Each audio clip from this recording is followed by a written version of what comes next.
نماز کے واجبات میں سے کوئی واجب اگر ترک ہو جاتا ہے تو اس سے نماز میں ایک کمی، ایک کوتاہی، ایک قصور پیدا ہو جاتا ہے۔ اس کمی کوتاہی کے تدارک کے لیے کبھی تو شریعت ہمیں کہتی ہے کہ نماز کو دوبارہ پڑھیں، اس کے علاوہ کوئی چارہ نہیں، اور کبھی ایسا ہوتا ہے کہ آخر میں 2 سجدے کرنے کا حکم دیتی ہے کہ اگر ان 2 سجدوں کو کر لیا جائے تو پھر وہ کمی کوتاہی ختم ہو جاتی ہے اور نماز دوبارہ کامل ہو جاتی ہے۔ لیکن اس میں ضروری سجدے کے معاملے میں ضروری ہوتا ہے کہ جو واجب ترک ہوا ہو وہ بھولے سے ہوا ہو۔ اسی وجہ سے ان آخر کے 2 سجدوں کو سجدہ سہو کہتے ہیں، کیونکہ عربی میں سہو کا مطلب ہے بھول جانا۔ معلوم یہ ہوا کہ ہر مسلمان کو یہ معلوم ہونا چاہیے جو عاقل بالغ ہے اور نماز ادا کرتا ہے کہ کون سے واجبات ایسے ہیں جن کے ترک پر سجدہ سہو سے کمی پوری کی جا سکتی ہے، اور کون سے واجبات ایسے ہیں کہ سجدہ سہو بھی وہاں پہ کام نہیں دیتے ہیں، یعنی وہاں پہ سجدہ سہو کا حکم ہی نہیں ہے، نماز واجب العیادہ ہوتی ہے، یعنی اس کو دوبارہ پڑھنا ہی پڑے گا۔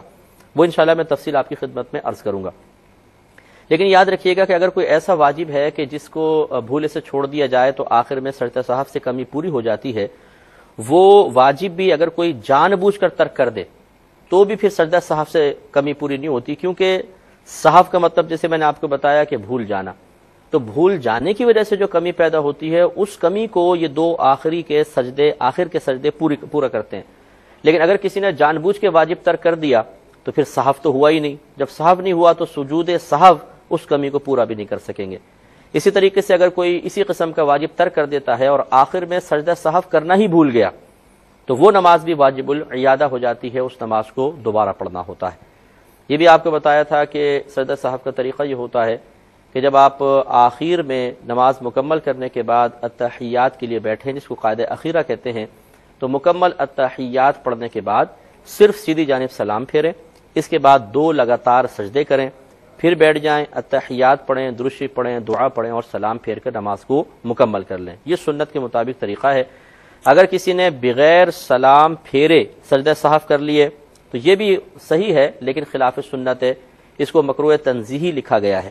مکروہ تنزیہی کا مطلب یہ ہوتا ہے کہ ایسا کام یا ایسا فعل جس کو شریعت نے ناپسند تو کیا ہو لیکن اس حد تک ناپسند نہ کیا ہو کہ اس کے کرنے والے کو شریعت گناہگار کہے۔ گویا کہ اگر بغیر سلام پھیرے 2 سجدے کر لیے تو گناہگار تو نہیں ہوں گے لیکن اس طریقے کو شریعت نے ناپسند کیا ہے۔ یوں ہی یاد رکھیں اگر دونوں جانب سلام پھیرنے کے بعد کسی نے سجدہ سہو کیے تب بھی سجدہ سہو ہو جائے گا اور یہ بھی خلاف سنت ہے۔ یہ بھی یاد رکھیں کہ بالفرض اگر کسی نے سجدہ سہو کرنا تھا لیکن اسے یاد ہی نہیں رہا، اس نے دونوں سلام پھیر کے نماز مکمل کر لی اور پھر اچانک اس کو یاد آیا کہ اوہو مجھ پہ تو سجدہ سہو باقی تھا، تو کیا کرے؟ اس میں دیکھا یہ جائے گا کہ اگر نماز ختم کرنے کے بعد کیا کوئی ایسا کام سرزد ہوا ہے، ایسا کوئی فعل سرزد ہوا ہے کہ جو نماز کے بالکل خلاف ہو۔ مثال کے طور پر آپ کوئی دنیاوی گفتگو کر لینا، اٹھ کے چل پڑنا، کھا لینا، پی لینا، اگر اس قسم کا کوئی کام کر چکے ہیں سلام کے بعد تو پھر گویا کہ اب سجدہ سہو اس نماز کے اندر نہیں کر سکتے ہیں، اب یہ نماز واجب العیادہ ہی ہوگی۔ لیکن اگر کسی نے سلام پھیرا اور بالفرض وہ درود شریف وغیرہ پڑھ رہے ہیں، ذکر الہی کر رہے ہیں یا آیت الکرسی جیسے پڑھتے ہیں اور یاد آ گیا، تو یہ کوئی دنیاوی بات نہیں ہے، کھانا نہیں ہے، پینا نہیں ہے، کوئی چلنا پھرنا نہیں ہے، لہٰذا اگر فوراً وہ وہی سیدھی طرف سلام پھیر کر اور 2 سجدے کریں اور دوبارہ سجدہ التحیات وغیرہ پڑھ لیں تو یہ سجدہ سہو کافی ہو سکتے ہیں۔ لہٰذا اگر کوئی خدا نہ خواستہ دونوں طرف سلام پھیر کر نماز سے بالکل لیا فارغ ہو گیا اور سجدہ سہو اس کو یاد نہ رہا تو پھر پہلے وہ غور کر لے کہ کیا نماز کے منافی یا نماز کے خلاف کوئی فعل تو سرزد نہیں ہوا، اگر ہوا ہے تو پھر تو نماز دوبارہ ہی پڑھنی ہوگی، اگر نہیں ہوا تو اسی کے ساتھ سجدہ سہو کر لیں، کافی ہو سکتے ہیں۔ یہ بھی ایک مسئلہ یاد رکھیں کہ اگر نماز کا وقت انتہائی تنگ ہو تو سجدہ سہو ساقط ہو جاتا ہے۔ مثال کے طور پہ کوئی فجر کے آخری ٹائم میں اٹھا ہے، 3-4 منٹ باقی ہیں، جلدی سے وضو کیا، نماز پڑھنا شروع کی اور اس میں کوئی واجب ترک ہو گیا، اب آخر میں سجدہ سہو کرنا ہے، لیکن اس شخص کو یقین ہے کہ اگر میں سجدہ سہو میں مشغول ہوا تو فجر کا وقت ہی نکل جائے گا، تو پھر اس سے یہ سجدہ سہو ساقط ہو گئے ہیں، وہ فوراً مطلب یہ کہ آخر میں التحیات وغیرہ پڑھ کے سلام پھیر دے اور سجدہ سہو کو چھوڑ دے تو انشاءاللہ اس کی نماز مکمل ہو جائے گی، کیونکہ اس کے ساتھ ایک صحیح عذر آ چکا ہے۔ آج کے پہلے سائل منتظر ہیں، پہلے کال لیتے ہیں، پھر انشاءاللہ مسائل کی طرف بھی آئیں گے۔ السلام علیکم۔ بسم اللہ الرحمن الرحیم. آپ کی خدمت میں مسائل عرض کر رہے تھے. ایک مسئلہ اس سے متعلق یہ بھی یاد رکھیے گا کہ اگر ایک نماز میں کئی واجبات ترک ہو جاتے ہیں تو آخر میں 2 سجدے ان تمام واجبات کی کمی کو پورا کرنے کے لیے کافی ہیں. یعنی ایسا نہیں ہے کہ جتنے واجبات ترک ہوئے ہر ترک واجب کے اوپر 2 سجدے کریں، جس طرح تو 8-10 سجدے بن جاتے، لیکن شریعت نے 2 سجدوں کو تمام واجبات کی وجہ سے، تمام واجبات کے ترک کی وجہ سے پیدا ہونے والی کوتاہی کے لیے کافی سمجھا ہے، لہٰذا 2 سجدے ہی سب کے لیے کافی ہوں گے. یہ بھی یاد رکھیے گا کہ اگر کوئی واجب ایسا ترک ہوا ہو جس کا تعلق حقیقتاً نماز سے نہ ہو بلکہ خارج نماز سے ہو، اس پر سجدہ سہو نہیں ہوتا. مثال کے طور پہ قرآن مجید کو الٹا پڑھنا، خلاف ترتیب پڑھنا، یہ مکروہ ہے، مکروہ تحریمی ہے. یعنی واجب ہے کہ ہم ترتیب سے پڑھیں. اب اگر نماز میں ہم بغیر ترتیب کے الٹا پڑھتے ہیں تو یہ بھی ترک واجب ہوا، لیکن یہ قراءت کے واجبات میں سے ہے، نماز کے واجبات میں سے نہیں ہے، لہٰذا اس کی وجہ سے آخر میں سجدہ سہو وغیرہ نہیں ہوگا. ایک کالر مزید ہمارے ساتھ ہیں. السلام علیکم. تو ایک مسئلہ جیسے ابھی آپ کی خدمت میں عرض کیا کہ نماز کے واجبات میں سے کوئی واجب ترک ہوگا تو سجدہ سہو ہے. اگر ایک ایسا واجب نماز میں ترک ہوا جس کا تعلق حقیقتاً نماز سے نہیں بلکہ باہر خارجی کسی چیز سے ہے تو اس پہ سجدہ سہو نہیں ہوتا. جیسے کہ ترتیب سے قرآن پڑھنا نماز میں واجب ہے، لیکن یہ نماز کے واجبات میں سے نہیں ہے بلکہ قراءت کے واجبات میں سے ہے. چنانچہ اگر ہم نماز نہ بھی پڑھ رہے ہوتے تب بھی ترتیب کے ساتھ قرآن پڑھنا ضروری ہوتا ہے. بچوں کی تعلیم جیسے ہوتی ہے 30واں سپارہ الٹا لے کر پڑھاتے ہیں، وہ تعلیم قرآن کے اعتبار سے بچوں کی سہولت کے لیے اس طرح پڑھنے کو جائز قرار دیا گیا ہے. لیکن جیسے ہم تلاوت قرآن عظیم کرتے ہیں تو جس ترتیب سے قرآن پاک اس وقت جمع ہے اسی ترتیب سے ہمیں قرآن کو پڑھنا چاہیے. لہذا چونکہ یہ قرات کے واجبات میں سے ہے لہذا اس پر آخر میں سجدہ سہو وغیرہ نہیں ہوگا. اچھا یہ بھی یاد رکھیے کہ بعض اوقات نماز میں شک پڑ جاتا ہے اور بعض اوقات غلبہ ظن ہوتا ہے. شک کی صورت میں سجدہ سہو ہوگا، غلبہ ظن کی صورت میں نہیں. مطلب کیا ہے کہ مثال کے طور پہ ایک آدمی نماز پڑھ رہا ہے، اب اس کو شک پڑا کہ میں تیسری رکعت پڑھ رہا ہوں یا چوتھی رکعت. شک کا مطلب یہ ہوتا ہے کہ دل کے اندر جو کیفیت پیدا ہو رہی ہے یس یا نو کی، وہ دونوں جانب برابر ہوں، کوئی ایک غالب نہ ہو. پتہ نہیں تیسری ہے پتہ نہیں چوتھی، دل جم نہیں رہا، یہ ہے شک. تو اس میں پھر یہ ہوتا ہے کہ کم والی کو اختیار کر کے آخر میں سجدہ سہو کریں گے. لیکن ایک ہے غلبہ ظن کہ آپ نے غور و تفکر کیا تیسری ہوگی کہ چوتھی، پھر ایک دل گواہی دیتا ہے، یعنی زیادہ اس بات پر دل جمع ہوا ہے کہ تیسری رکعت ہوگی. تو اگر غلبہ ظن انسان کو حاصل ہو تو وہ تیسری ہی اس کو شمار کرے اور پھر آخر میں سجدہ سہو نہیں ہوگا. اسی طریقے سے مثال کے طور پہ الحمد شریف پڑھی، اس کے بعد اب شبہ ہے کہ سورت پڑھی ہے کہ نہیں پڑھی. اگر شک ہے تو آخر میں سجدہ سہو کر سکتا ہے، یعنی رکوع میں چلے گئے، اب شک پڑ رہا ہے کہ میں نے سورت پڑھی تھی کہ نہیں پڑھی تھی. اگر دونوں جانب برابر ہیں یس یا نو والی تو آخر میں سجدہ سہو کرے گا. اور اگر غالب گمان اس میں ہے کہ میں نے پڑھی تھی تو سجدہ سہو نہیں، اور اگر غالب گمان اس میں ہے کہ نہیں پڑھی تھی تو پھر سجدہ سہو کے ترک واجب ہو گیا. ایک کالر ہمارے ساتھ ہیں. السلام علیکم. تو اب ہم آپ کی خدمت میں تفصیل بیان کر رہے تھے کہ کون کون سی چیزیں ایسی ہیں جن کے ترک پر سجدہ سہو ہے اور کون کون سے واجبات ایسے ہیں جن کے ترک پر سجدہ سہو نہیں ہے بلکہ نماز واجب العیادہ ہوگی. لہذا اس میں آپ کو پہلا بتایا تھا کہ تکبیر تحریمہ میں لفظ اللہ اکبر کہنا یہ واجب ہوتا ہے. تکبیر تحریمہ نماز کی شرط بھی ہے. تکبیر تحریمہ کا مطلب یہ ہے کہ اللہ تبارک و تعالیٰ کے معظم نام کے ساتھ نماز کی ابتدا کرنا. لہذا اگر آپ اللہ العظیم کہہ دیں، اللہ الرحمن کہہ دیں تب بھی نماز شروع ہو جائے گی. لیکن شریعت نے ہمیں اس فرض کی یا اس شرط کی ادائیگی کے لیے ایک لفظ دیا ہے اللہ اکبر. چنانچہ اگر ہم اللہ الرحمن کہیں تو شرط پوری ہو گئی، فرض پورا ہو گیا، لیکن ترک واجب ہوا کہ اللہ اکبر کہنا واجب تھا. اور اگر ہم اللہ اکبر کہہ دیں تو واجب بھی ادا ہو گیا، فرض بھی ادا ہو گیا، نماز کی شرط بھی پوری ہوئی. چنانچہ اب اگر کسی نے اللہ اکبر کے بجائے اللہ الرحمن کہہ کے نماز کو شروع کیا، نماز کی ابتدا ہو جائے گی، نماز مکمل ہوگی، فرضیت بھی ادا ہو جائے گی. لیکن چونکہ ترک واجب لازم آیا اور یہ ایک ایسا واجب کا ترک ہے کہ جس کا تدارک سجدہ سہو سے نہیں ہو سکتا، لہذا اس نماز کو دوبارہ پڑھنا واجب ہوگا. دوسرا آپ کو بتایا تھا کہ الحمد کی 7 آیات واجب ہیں. ایک بھی آیت نہ پڑھی تو سجدہ سہو لازم ہے، بلکہ فقہا نے فرمایا کہ الحمد کا ایک ایک لفظ پڑھنا واجب ہے. لہذا ایک لفظ بھی اگر چھوٹ گیا، بھولے سے رہ گیا تو آخر میں سجدہ سہو کرنا ہوگا. پھر آپ کو یہ پتا ہے کہ الحمد کے بعد فرض کی پہلی 2 رکعتوں میں اور سنن، نوافل اور وتر کی ہر رکعت میں الحمد کے بعد سورت کا ملانا واجب ہوتا ہے. ایک بڑی صورت پڑھ لیں یا ایک چھوٹی صورت پڑھ لیں یا 3 چھوٹی آیات پڑھ لیں یا ایک اتنی بڑی آیت پڑھیں جو 3 چھوٹی آیات کے برابر ہو تو واجب ادا ہوگا۔ اس میں آپ کو بتایا تھا کہ اگر کسی نے الحمد پڑھی، صورت پڑھنا بھول گیا اور بعد میں اس کو یاد آیا، آخر میں سجدہ سہو کرے گا۔ اسی طرح اگر صورت پڑھ لی، صرف الحمد شریف پڑھنا بھول گیا، آخر میں سجدہ سہو کرے گا۔ لیکن اگر کسی کو حالت رکوع میں یاد آ گیا تو پہلے دیکھیں گے کیا چیز چھٹی ہے۔ اگر الحمد پڑھنا بھول گیا تھا، صرف سورت پڑھ کے رکوع کی ہے تو یہ کھڑا ہوگا، اب ترتیب بنائے گا، پہلے الحمد پڑھے گا، پھر سورت پڑھے گا، پھر دوبارہ رکوع کرے گا اور آخر میں سجدہ سہو کرے گا۔ اور یہ 2 رکوع نہیں کہلائیں گے، یہ 1 رکوع کہلائے گا، کیونکہ جب یہ سورت ادا کرنے یا الحمد شریف پڑھنے کے لیے رکوع سے کھڑا ہوگا تو یہ والا رکوع باطل ہو جائے گا۔ پھر جب دوبارہ رکوع کرے گا تو یہ 1 ہی رکوع ہے۔ اور اگر بالفرض الحمد پڑھ لی تھی، سورت بھول گیا اور حالت رکوع میں یاد آئی تو اب کھڑے ہو کے پہلے سورت پڑھے گا، پھر وہ آخر میں سجدہ سہو کر لے گا۔ لیکن اگر اس کو حالت رکوع میں یاد آئی اور پھر اس نے الحمد پڑھنے کے لیے یا سورت پڑھنے کے لیے نہیں کھڑا ہوا اور آخر میں سجدہ سہو کر لیا تو بعض نے کہا یہ صرف گنہگار ہوگا، اس کو توبہ کرنی چاہیے، اور بعض نے کہا کہ یہ بھی اس پہ واجب تھا کہ یہ کھڑا ہو کے الحمد پڑھتا، یہ سورت ملاتا، دوبارہ رکوع کرتا، اور اس ترک واجب پہ سجدہ سہو نہیں ہے، لہٰذا یہ نماز واجب العیادہ ہوگی۔ تو دونوں قول ہیں، تو بہتر ہے کہ نماز کو لوٹایا جائے۔ اور اگر وہ حالت رکوع سے کھڑا ہو گیا ہے، پھر اس کو یاد آیا، چاہے وہ قوما میں، جس سے ہم رکوع سے سیدھا کھڑے ہوتے ہیں اس کو قوما کہتے ہیں، قوما میں یاد آیا کہ الحمد رہ گئی تھی یا سورت رہ گئی تھی، تو اب یہ نہیں کر سکتا کہ وہ فوراً ہاتھ باندھ کے پہلے پڑھے، پھر رکوع کرے، پھر آخر میں سجدہ سہو کرے۔ اب وہ ترک ہو گیا ہے، اب آخر میں یہ سجدہ سہو کر لے گا تو یہی کافی ہے۔ اس کے بعد ایک مزید ہے کہ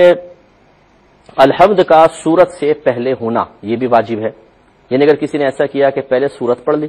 پھر اس کے بعد الحمد شریف پڑھی تو یاد رکھیں ترتیب کا تبدیل کرنا بھی ترک واجب ہے، اور ایسا ترک واجب ہے کہ جس کا تدارک سجدہ سہو سے ہوگا۔ اور یہ ہم پہلے آپ کو بتا چکے ہیں کہ واجب جان بوجھ کے ترک کریں تو پھر سجدہ سہو سے کمی پوری نہیں ہو سکتی، اب تو نماز ہی واجب العیادہ ہے۔ لیکن اگر بھولے سے ایسا ہو گیا کہ پہلے سورت پڑھ لی پھر یاد آیا ارے الحمد تو پڑھی نہیں، تو پھر اس نے اس کے بعد الحمد شریف پڑھ لی اور رکوع کیا، پھر تو آخر میں سجدہ سہو اس کو کرنا پڑے گا۔ تو گویا کہ اس میں ترتیب بھی واجب ہے کہ پہلے الحمد ہو پھر سورت پڑھی جائے، اور اگر کسی نے الٹا کر دیا تو ترتیب کے تبدیل کرنے کی وجہ سے واجب ترک ہوا اور اس کا تدارک سجدہ سہو سے ہوگا۔ اسی طریقے سے ہر رکعت میں سورت سے پہلے ایک ہی بار الحمد شریف کا پڑھنا یہ بھی ضروری ہے، یعنی یہ بھی واجب ہے۔ اگر کسی نے 2 دفعہ الحمد پڑھ دی پھر سورت پڑھی اور رکوع وغیرہ کیا تو آخر میں ترک واجب کی وجہ سے سجدہ سہو کرے گا۔ لیکن ایک بات یاد رکھیں کہ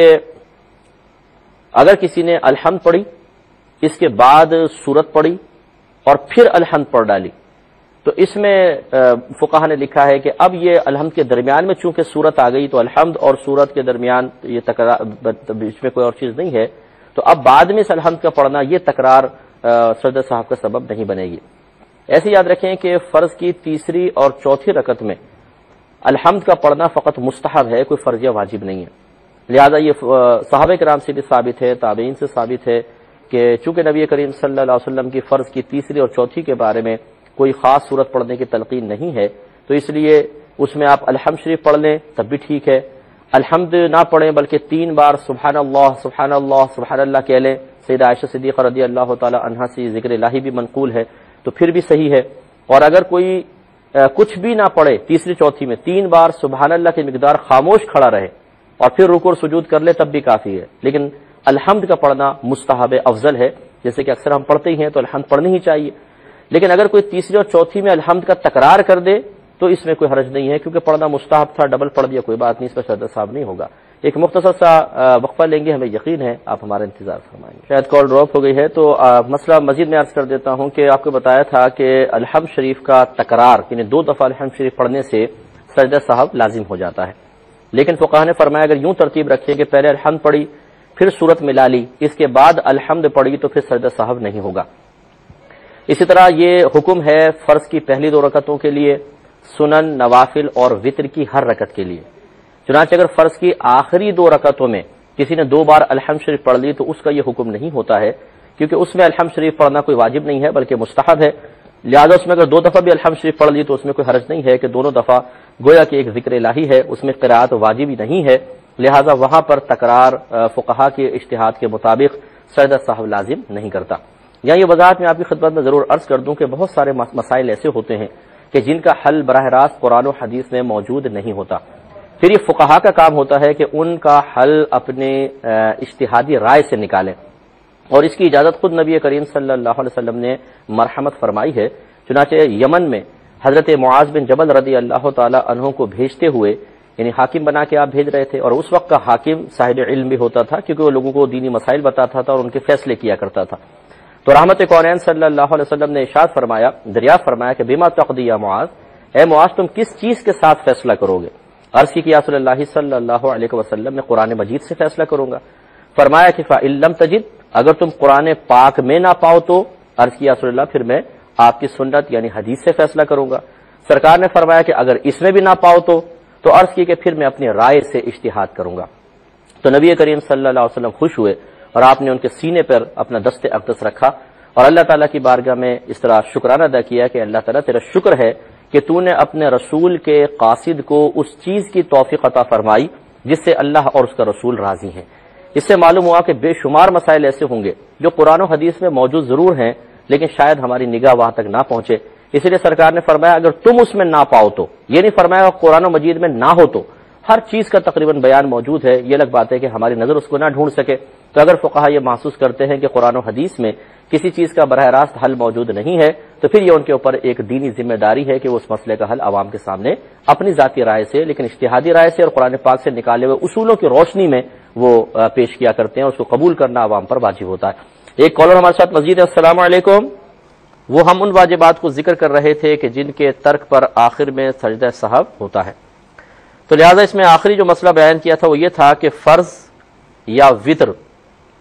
اسی طرح سنت مؤکدہ، ان میں جو قاعدہ اولا ہوتا ہے، 2 رکعت کے بعد جب ہم بیٹھتے ہیں، بیٹھنے کو قاعدہ کہتے ہیں، پہلا ہو تو اس کو اولا کہتے ہیں، آخری ہو تو اخیرہ کہہ دیتے ہیں، قاعدہ اولا، قاعدہ اخیرہ۔ تو قاعدہ اولا میں انسان اگر وہ فرض کا قاعدہ اولا یعنی 2 رکعت فرض پڑھ کے آپ بیٹھے ہیں، یا وتر ہے یا سنت مؤکدہ ہیں، تو ان میں التحیات کے بعد کچھ بھی نہ بڑھانا واجب ہے۔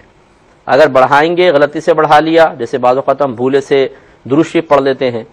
لیکن اس کے لیے ضروری ہے کہ ایک جملہ کم از کم بن جائے، یعنی اللہم صلی علی محمد، اس طرح کہہ دیا تو یہ پورا جملہ بن گیا کہ اللہ تعالیٰ نبی محمد صلی اللہ علیہ وسلم پر رحمت نازل فرما،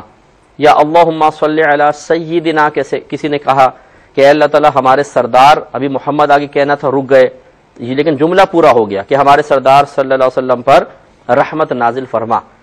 تو فرض کے اندر ہو یا وتر میں ہو یا سنت مؤکدہ میں ہو، اگر قاعدہ اولا میں کے بعد اتنا جملہ بڑھا دیا تو سجدہ سہو لازم ہو جاتا ہے۔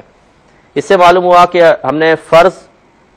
واجب جسے وتر ہوتے ہیں، اور سنت مؤکدہ کو یہاں شامل کیا تو معلوم ہوا کہ 2 چیزیں باہر ہیں، ایک سنت غیر مؤکدہ اور دوسرے نوافل۔ لہذا اگر 4 سنت غیر مؤکدہ ادا کر رہے ہیں یا 4 رکعت نوافل پڑھ رہے ہیں تو ان میں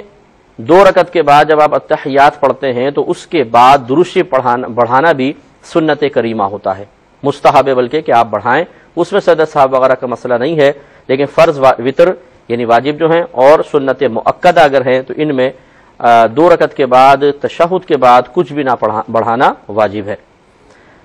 اس کے بعد ایک اور واجب ہے کہ دونوں قعدوں میں، چاہے قاعدہ اولا ہو چاہے قاعدہ اخیرہ ہو، پورا تشہد پڑھنا واجب ہوتا ہے۔ لہذا اگر کسی نے ادھورا پڑھا، آدھا پڑھ کے چھوڑ دیا، تھوڑا سا آگے پڑھ کے چھوڑ دیا، تشہد مکمل طور پہ نہ پڑھی، التحیات مکمل نہ کی، جیسے بعض اوقات ہوتا ہے ہم پڑھتے پڑھتے ایک دم کوئی خیال آ گیا، اس میں گم ہو گئے اور بعد میں بھول ہی گئے کہ میں نے پوری نہیں کی تھی، درود شریف پڑھی، دعا پڑھی، تو پھر ایک دم یاد آیا او ہو میں تو التحیات کو ادھورا چھوڑ کر آیا ہوں، تو پھر اس میں سجدہ سہو لازم ہوتا ہے۔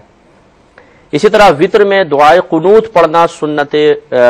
واجب ہے، دعائے قنوت پڑھنا وتر میں 3 رکعت کے اندر۔ چنانچہ اگر کسی نے دعائے قنوت پڑھنا بھول گیا،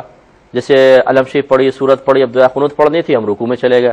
کیونکہ عموماً وتر میں بعض اوقات یاد نہیں رہتی ہے، تو رکوع میں جا کر یاد آیا تو آخر میں پھر سجدہ سہو ہی کرنا ہوگا۔ یہاں پہ تھوڑا سا ذرا ذہن میں رکھیں گے، ایک مسئلہ عرض ہو گئی ہے، تو آپ کی خدمت میں عرض کر رہے تھے کہ وتر کی 3 رکعت میں دعائے قنوت پڑھی جاتی ہے جو واجب ہے، اگر ترک دعائے قنوت ہو گئی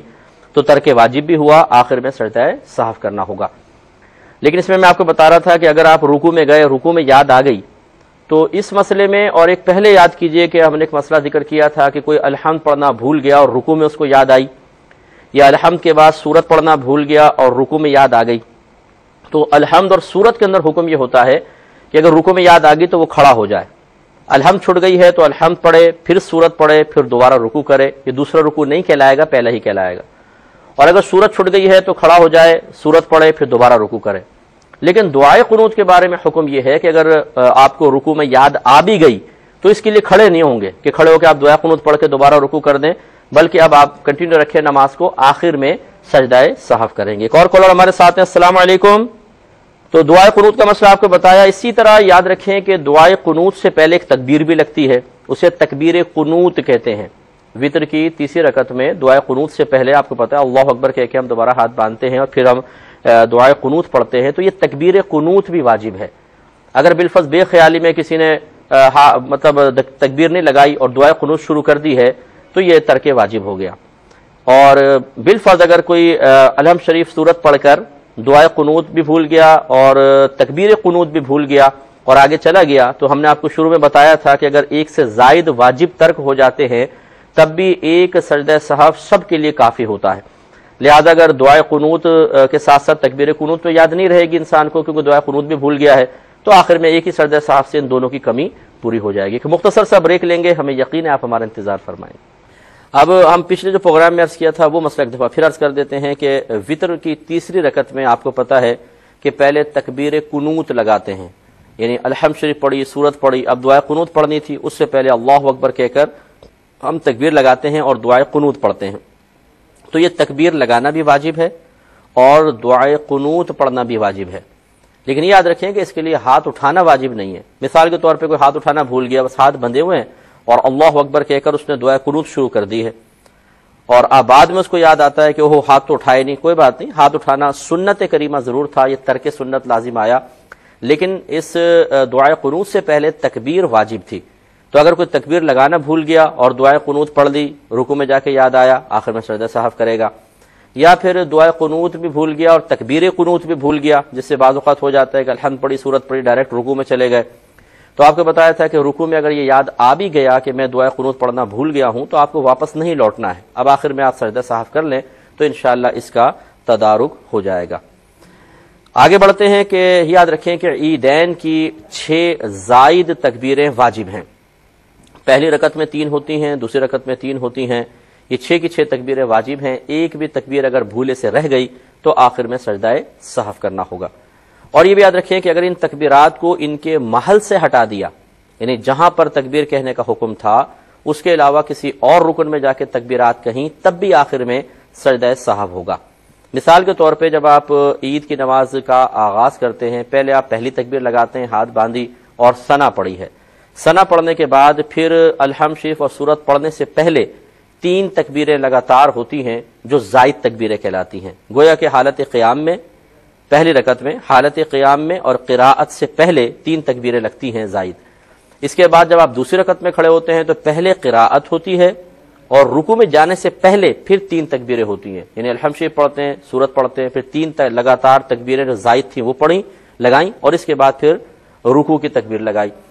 تو اب اگر یہ تکبیرات اپنی جگہ سے ہٹا دی جائیں، مثال کے طور پہ جیسے فقہا نے فرمایا کہ اگر کوئی عید کی نماز میں دیر سے آیا اور پہلی رکعت میں مثال کے طور پہ وہ امام کو رکوع میں پاتا ہے،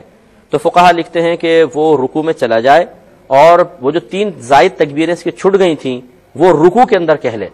تینوں تکبیریں رکوع میں کہہ لے، اور پھر چونکہ اب وہ محل تو تھا قیام اور اس نے آ کے رکوع میں تکبیرات کہیں تو محل یعنی جگہ تبدیل ہو گئی، تو اب آخر میں سجدہ سہو کرے گا۔ اسی طرح عیدین میں دوسری رکعت کی تکبیر رکوع بھی واجب ہے اور اس کے لیے لفظ اللہ اکبر بھی واجب ہے، یعنی دوسری عید کی دوسری رکعت جب ہم پڑھتے ہیں تو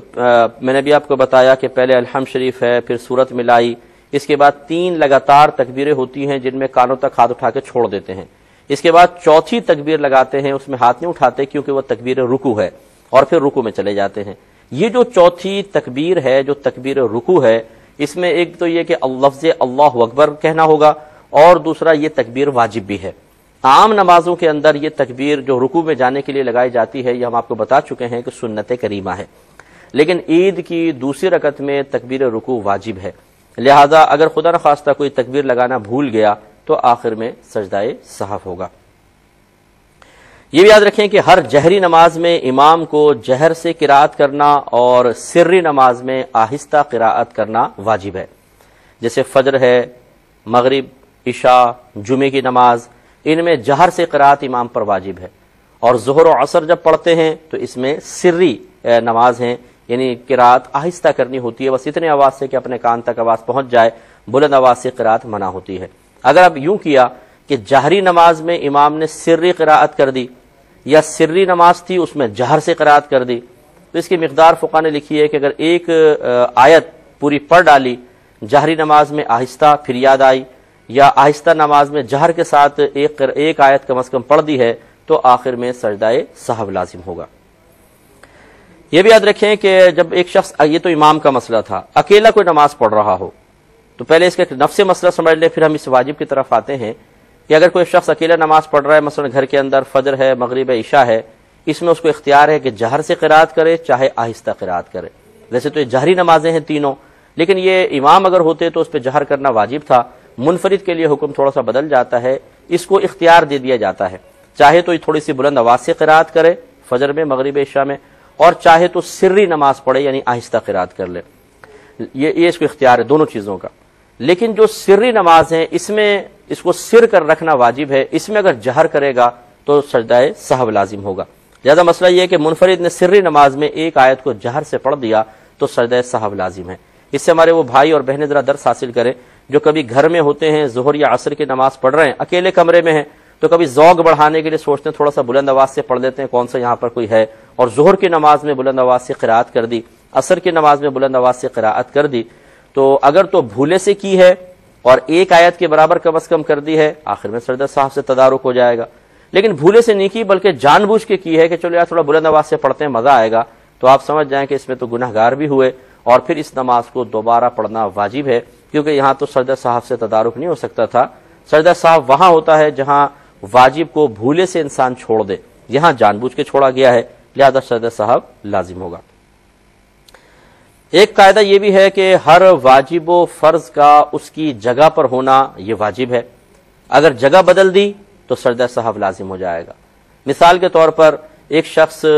نے علم شریف پڑھی، سورت پڑھی، رکوع کرنا بھول گیا، ڈائریکٹ سجدے میں چلا گیا. 2 سجدے کیے تو یاد آیا، او ہو یہ تو میں نے رکوع بھول گیا تھا. اب وہ کھڑا ہوا، رکوع کیا اور پھر سجدوں میں چلا گیا. تو یہ جو رکوع تھا یہ سجدوں کے بعد اس نے گویا کہ کیا، محل بدل گیا، جگہ بدل گئی، ترتیب بدل گئی، تو آخر میں سجدہ سہو کرے گا. کرنا یہی تھا کہ اس کو کھڑے ہو کے رکوع بھرل کرنا تھا، ورنہ یہ رکعت ہی نکل جاتی. تو اس کو اٹھنا ہی تھا اور رکوع کرنا تھا، پھر دوبارہ سجدے کرتا، لیکن آخر میں سجدہ سہو ہوگا. رکوع کو ہر رکعت میں 1 بار اور سجود کو 2 ہی بار کرنا.